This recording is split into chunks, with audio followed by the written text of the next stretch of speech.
Esta primavera, florescemos juntos.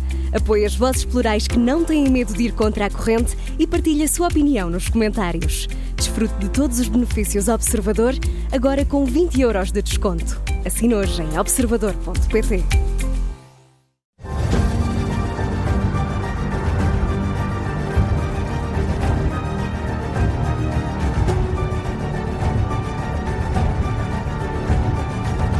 Está no ar o Domínio da Guerra da Rádio Observador, hoje mais cedo do que o habitual, mas sempre com o Major-General José Arno Moreira. Olá, bom dia a todos. Bom dia a todos. Dias depois de Donald Trump ter dito que os países membros da NATO deveriam investir 5% do seu PIB em defesa, o secretário-geral da Aliança Atlântica esteve em Lisboa, num périplo que o levará certamente a todos os outros Estados-membros. General, como respondeu ao desafio de Trump e como vai Mark Rutte cumprir a difícil missão de encontrar aqui uma resposta comum? Bom, Mark Rutte tem uma missão realmente muito complicada. Mesmo. Bom, muito complicada. Mas vamos começar por Trump e pelos 5%. Vamos tentar perceber. Há aqui uma lógica. Tem de haver, não é? Este assim, número não... número... Não, okay. Este número não caiu do céu. Bom, há 3 justificações para os 5%. Se bem que saibamos que os 5% é uma base negocial. Mas há 3 justificações e essas justificações é importante compreendê-las. A primeira é uma justificação de natureza económica. Isto é, aquilo que são as necessidades das Forças Armadas, basicamente em salários, essas estão pagas. Isto é, eu quando aumento agora aquilo que gasto em defesa, o que eu vou ter é dinheiro para comprar equipamentos. Ora, a grande parte destes equipamentos são comprados no mercado dos Estados Unidos. Portanto, naturalmente que uma subida acentuada naquilo que são os gastos da defesa de cada um dos países vai trazer repercussões económicas para dentro dos Estados Unidos. Portanto, aí é clarinho e Trump também não nos quer atirar poeira para os olhos, não é? Portanto, a primeira justificação é de natureza económica. Os Estados Unidos vão ter um retorno, certamente, pelo facto de os europeus investirem mais em defesa. A segunda é uma justificação para a qual às vezes nós não estamos a olhar com suficiente atenção. Esta meta dos 5% é uma meta que é importante. Porquê? Porque já há países que se estão a aproximar dos 5%. A Polónia já vai em 4,1%. E os outros países bálticos vão no caminho da Polónia. Isto é, se Trump dissesse não 5%, mas 3%, que pareceria uma coisa, digamos, mais razoável e já tem sido aflorado em muitas discussões. Como é que iriam reagir esses países? Como é que estes países que já ultrapassaram, inclusivamente iam ter um problema político interno, claro, porque ia suscitar aqui uma discussão. Então a NATO recomenda 3% e nós estamos a gastar já 4,1% em PIB. Portanto, Trump foi escolher um número que era um número que está para lá daquilo que já existe hoje em dia. E estes países do Báltico vão se aproximar mais da Polónia do que se vão aproximar da Itália ou de Portugal em gastos. Portanto, há aqui uma justificação porque é que este 5% apareceu. A terceira é um objetivo de política interna. Trump cultiva a ideia de poder, de que tem poder.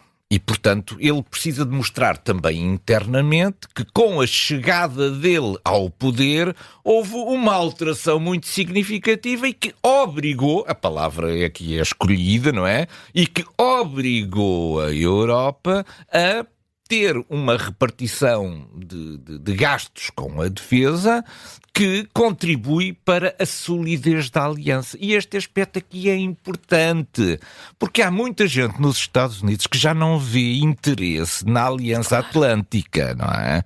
E, portanto, Trump também precisa de argumentos para dizer, não, vejam com a minha chegada houve um reforço da participação europeia em termos de defesa nos gastos com a defesa e que isso, portanto, dá solidez a todo o conjunto e torna a América menos dependente de ser ela a suportar esta instituição multilateral da defesa. Portanto, há aqui um conjunto de argumentos que importa perceber, claro, para não irmos só atrás. 5% é um disparate. Bom, 5% é um disparate ou não é um disparate? Essa é a segunda parte. Depende do ponto de partida. Porquê? Porque nós andámos durante muito tempo. Os 2% era uma meta que já foi a primeira vez lançada em 2006. Não é uma coisa que inventámos agora, os 2%. Mas os 2% partiam de um princípio. Era de que os sistemas militares dos vários países estavam montados e só era preciso mantê-los. Só que os nossos investimentos em defesa, como foram sempre inferiores a 2% na grande maioria dos países, houve uma degradação completa dos sistemas militares. Isto é, nós vamos aos depósitos e não há armamento, claro. ou não há munições, ou só podemos aguentar 3 dias de combate intenso, porque depois já não temos capacidade de o poder fazer. E agora temos uma outra realidade, não é? E com outra realidade. Portanto, os 5% é muito ou é pouco? Pois tem que se ver em cada um dos casos. Haverá certamente casos em que os 5% não chegam para repor a capacidade operacional das Forças Armadas. Bom, agora chegamos a este périplo de Mark Rutte. Mark Rutte tem uma missão muitíssimo complicada. E é muitíssimo complicada porque está sob imensa pressão por causa daquilo que vai sendo dito em Washington, não é? E estão-se a aproximar os dias que nos levam à cimeira da NATO, que será em Haia, em junho, 24, 25 Até lá tem muito trabalhinho pela frente. Ele tem 32 países para visitar, não é? Ele tem 32 países para visitar. Ora bem, era importante que nós chegássemos à cimeira de Haia com este assunto da percentagem resolvido, encaminhado numa posição de natureza coerente. Exatamente. Isto é, e haver aqui um consenso. Exatamente, não seria nada interessante irmos para Haia discutir isto. Isto é um assunto que tem que ser discutido antes. Haia tem que ser uma cimeira de sucesso. Não pode ser uma cimeira em que a certa altura entramos para lá sem saber que vamos entrar aqui nesta cimeira, mas não sabemos se ainda teremos NATO no final da cimeira, não é? E até para mostrarmos alguma união, não é? Exatamente. Portanto, a estratégia que seria adequada fazer seria os países europeus fazerem um esforço suplementar, que não quer dizer que seja em 2024, mas que digam, por exemplo, em 2025 já todos cumprem isto. Isto é preciso termos aqui uma base negocial sólida e comum. Porque isto de chegar cada um individualmente, como agora se ouve nesta estratégia, que a estratégia deve ser o que conta é a média europeia. Estamos a abrir aqui uma fragilidade imensa, isto vai se virar contra nós. Porquê? Porque a certa altura os países da Europa vão dizer, então nós gastamos para vos ajudar a vocês que não gastam. Então esta coisa da média é uns estão a fazer o esforço e os outros estão a dormir à sombra da bananeira por causa daquilo que uns estão a dar esforço e os outros permitem-se não contribuir para este esforço. Acho esta estratégia perigosíssima, a estratégia da média, porque o que é que vai acontecer é ainda vamos abrir mais uma frente de combate. É que agora passa a haver países dentro da União Europeia que diz não, isto da média não, fazem favor de contribuir também. Bom, portanto, estamos a entrar aqui em coisas realmente muito complicadas. E depois há uma coisa que nós temos que sair e devíamos ter aprendido com esta coisa da Groenlândia. Portugal tem muitas vulnerabilidades do ponto de vista da sua defesa nacional. Muitíssimas vulnerabilidades. E os problemas que os Estados Unidos levantaram de ordem geoestratégica relativamente à Groenlândia também se podem aplicar à singularidade do Portugal arquipelágico. Isto é, nós temos que ter em atenção que também podemos vir a ser singularizados pelos Estados Unidos. Isto é, os Estados Unidos não olharem para a Europa, mas começarem a olhar para determinados países que têm posições à sua geografia e dizer assim, desculpe lá, meu amigo, mas Vossa Excelência, com esta geografia, tem que ter outras responsabilidades. Esta é a área de comunicações. Esta é a área que permite aos Estados Unidos chegar à Europa em caso de necessidade. Portanto, eu acho que nós não nos devíamos singularizar. Singularizar no sentido de temos uma vulnerabilidade tão evidente que pode ser utilizada pelos Estados Unidos num problema bilateral para o qual nós não temos uma solução evidente. Portanto, tudo recomenda aqui que nós deixemos de nos singularizar neste aspecto de um fraquíssimo investimento em defesa e sejamos capazes de responder aos desafios que agora se colocam. Sobre o Médio Oriente, o acordo de cessar-fogo tem sido genericamente cumprido. Ainda ontem assistimos à libertação de mais 8 reféns, amanhã serão mais 3. Entretanto, vai começar a discussão sobre a segunda fase do acordo e aí teremos, general, o delicado tema da administração de Gaza. O enviado especial da administração de Trump, Stephen Witkoff, tem estado no Médio Oriente. Prevê-se para a semana o encontro entre Netanyahu e Trump nos Estados Unidos. O que é que temos de esperar de tudo isto? Bom, nós já tivemos... eu recordo, e já o disse aqui em programas anteriores, o principal objetivo político de Israel neste momento é a libertação dos reféns. E tem que engolir os sapos todos que forem necessários para ter os reféns de volta. Não é? Os reféns são a grande arma negocial em poder do Hamas. Para retirar... Não é ir a retirar as espingardas automáticas que o Hamas tem. A grande arma que o Hamas tem são os reféns. E, portanto, é preciso desarmar o Hamas no sentido de retirar os reféns. Bom, portanto, Israel vai ter que engolir aqui uns sapos. Mas, entretanto, já conseguiu a libertação dos 3 reféns iniciais no dia 19. Depois, no sábado seguinte, tivemos a libertação das 4 militares.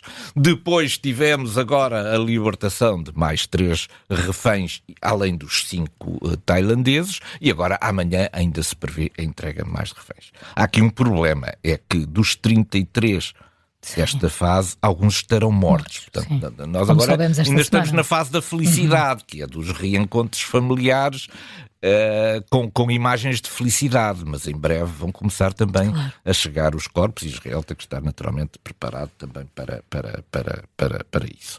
Bom, esta fase dos 42 dias termina a 1 de março. E, entretanto, começa para a semana a fase a segunda fase da negociação. E a fase da negociação tem a ver com a administração futura para Gaza. E a questão da administração futura para Gaza já não envolve apenas o Hamas e Israel.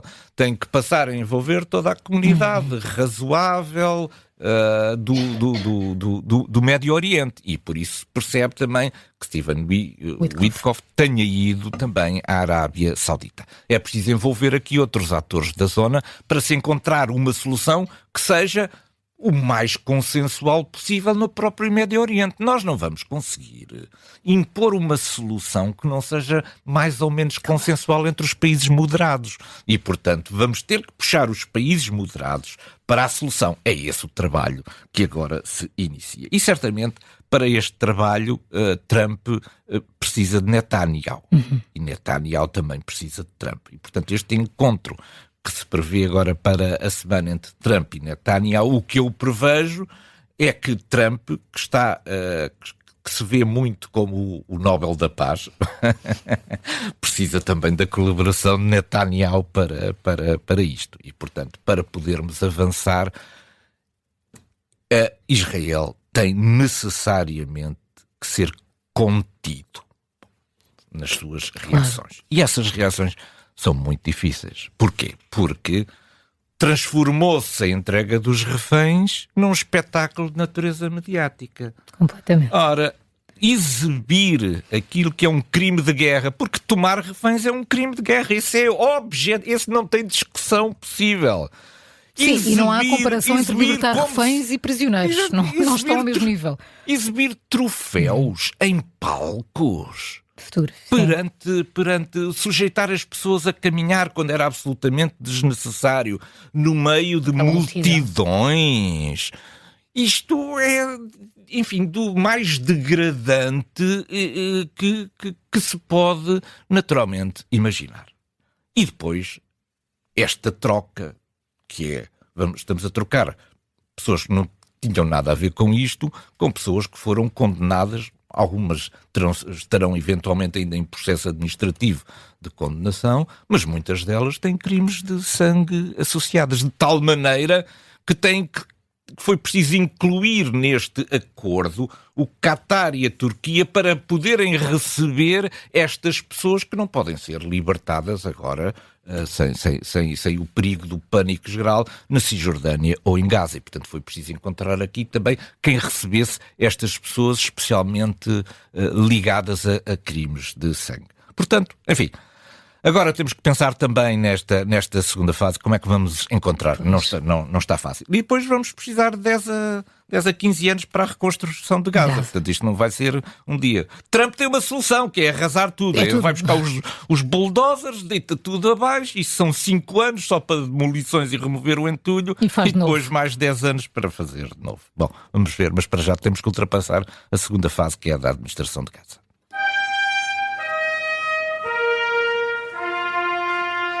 Não têm faltado declarações do Kremlin, seja de Peskov, de Lavrov e também de Vladimir Putin, sobre a disponibilidade de Moscou em receber uma chamada de Donald Trump que dê início às negociações. Já se está a rir. Eu já me estou a rir, Ao mesmo tempo, Putin lá vai dizendo que não quer negociar nem assinar nada com Zelensky porque este não realizou as eleições presidenciais na Ucrânia. Que cortina de fumo é esta, General Moreira? Eu todos os dias imagino no Kremlin, imagino Putin a perguntar, mas o telefonema não chega e está a deixar muito impaciente Moscou. Porquê é que deixa impaciente? Porque Moscou não via com maus olhos a solução de resolver isto em 24 horas. Isto é, não havia negociação nenhuma e, portanto, não havia nada a ceder. Ele tinha as suas condições, recebia uma parte considerável do território da Ucrânia e estava disponível para todos os acordos. Mas o telefonema não chega, e o problema do telefone não chegar é que isso significa que afinal vai ter que haver negociações e vai ter que haver cedências também por parte da Federação Russa. Ora, Putin não está ainda em boas condições para negociar. Porquê? Porque tem o problema de Kursk que continua por resolver, e Pokrovsk que está para cair todos os dias, mas ainda não caiu também. E, portanto, não tem ainda, digamos, aquela base que ele gostaria, negocial, para obter aqui uma enormíssima vitória, que é como isto vai ser vendido certamente na Federação. Mas agora há o problema de Zelensky. É que ele agora aparece a dizer assim, mas Zelensky é presidente porquê? Zelensky não fez eleições. Bom, Putin fez eleições, mas morreram os candidatos, morreram os seus opositores. Portanto, se pusermos na balança... Se pusermos na balança entre uma coisa e outra, um está protegido pela lei marcial, pelas disposições legais e constitucionais da lei marcial. O outro eliminou, enfim, é uma maneira de dizer, foram eliminados os seus opositores. Também a sua legalidade para assinar algo em nome da Federação Russa também é discutível. Mas não é por isso. Putin não quer que no mesmo... É a minha visão. Putin não quer que no mesmo documento esteja a sua assinatura e a assinatura de Zelensky. Porque Putin não quer ficar igual a Zelensky do plano formal das assinaturas. Putin quer que a derrota da Ucrânia seja materializada pela derrota de Zelensky. E isso implica que Zelensky não seja chamado a assinar.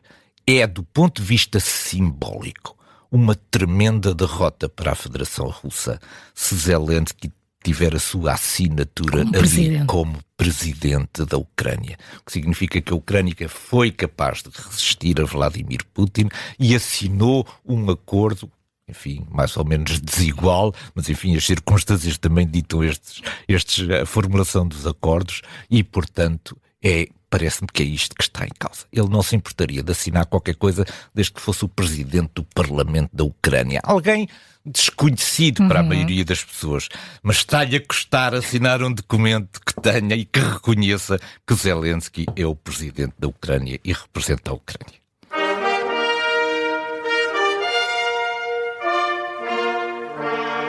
O nosso ponto de mira viaja hoje até às Caraíbas e ao ano de 1916. O que é que se passou nessa altura e nessa região que merece a nossa atenção agora, em 2025? O que nós aprendemos no domínio da guerra é uma coisa extraordinária. É uma coisa extraordinária. Quer aí 1916. Porque nós pegamos no assunto e depois, quando começamos a investigar o assunto, vamos descobrir coisas deliciosas e é isto que eu quero aqui partilhar com os nossos ouvintes, esta história extraordinária. Bom, então, no século XVII havia várias potências europeias que tinham ocupado muitas das ilhas que existiam nas Caraíbas. Pronto.